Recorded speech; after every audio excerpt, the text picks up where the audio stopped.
ရွှေစင်လို့ခေါ်ပါတယ်အသက်ကတော့19နှစ်ရှိပါပြီရှင့်ဟုတ် မလေးဒီနေ့ Universe ကိုလာ join ဖြစ်တဲ့အကြောင်းလေးပြောပြရေးပါလားပထမဆုံးအနေနဲ့အဲ့မေကိုမင်းမယ်လို့ထင်တယ်ထပ်ပြီးရှင်ပြန်ရရည်ရဲ့ချက်ကတော့ cause I believe in growth တိုးတက်ပြောင်းလဲတယ်ဆိုတဲ့ဟာတခုယုံကြည်လို့ပေါ့နော်အဲ့ချောင်းမှာဟုတ်အရင်တော့ကလည်း join မှုရယ်နော်တခြားပွဲတွေ join မှုရယ်နော်အဲ့တော့ဒီတစ်ခေါက်မှာ Universe ကိုရွေးချယ်ပြီးတော့ join ဖြစ်ရတဲ့အကြောင်းလေးပြောပြပါလား Universe ကဘာတွေထူးခြားတာရှိလို့လဲ Okay မလေးဒီမှာ special skills တွေမှာဖြည့်ထားတာ I can be like water I can easily can shape flexible ဆိုတော့အဲ့အကြောင်းလေးဂဂနနရှင်းပြပါလား the greatest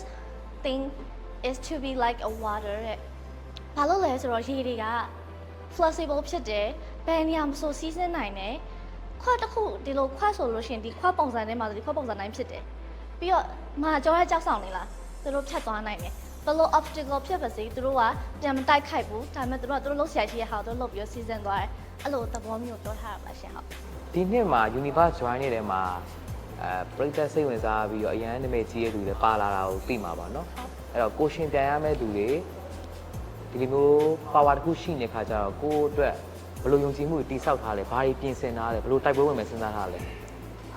ယုံကြည်မှုဘယ်လိုတိဆောက်ထားလဲဆိုတော့ကိုလုံးနိုင်တဲ့ဟာကိုကိုအကောင်းဆုံးလုပ်ပါမယ်တထာအတွက်ကလည်းပေါ့နော်တထာလုံနိုင်တဲ့ဘက်ကနေပြီးတော့အကောင်းဆုံးကြိုးစားရှင်းနိုင်တော့မှာပါ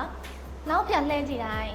ကိုကကိုယ့်ရဲ့နောက်ကိုပြန်လှည့်ကြည့်လိုက်တိုင်းမှာနောင်နာမရတဲ့ဒီရက်တွေကိုပဲထက်တန်းချင်တဲ့ပုံလို့ပါမာလီရဲ့ role model miss တယောက်ဆိုရင်ဘယ်သူဖြစ်မလဲတတဲဟုတ်ဆိုတတဲကအရင် hard working ဖြစ်တယ်တတဲကိုအရင် inspire ယူနေရသူ့ရဲ့ strength သူ့ရဲ့ courage ပြီးတော့သူ့ရဲ့အဲ့လိုစူးစမ်းနိုင်စွမ်းနေရပြီးတော့သူ့ရဲ့စိတ်သက်ကြံ့ခိုင်မှုတွေရောအကုန်လုံးတကယ်ကို inspire ယူမိပါတယ်ဟုတ်ဒိုင်းမျိုးပြောချင်တာမေးချင်တာရှိတာရှိအများကြီးစောင့်ကြည့်ပြီးသားပါအောင်ဟိုတောင်းဆိုချင်ပါတယ်အများကြီးသူစားတော့ပါမယ်ကျေးဇူးပါ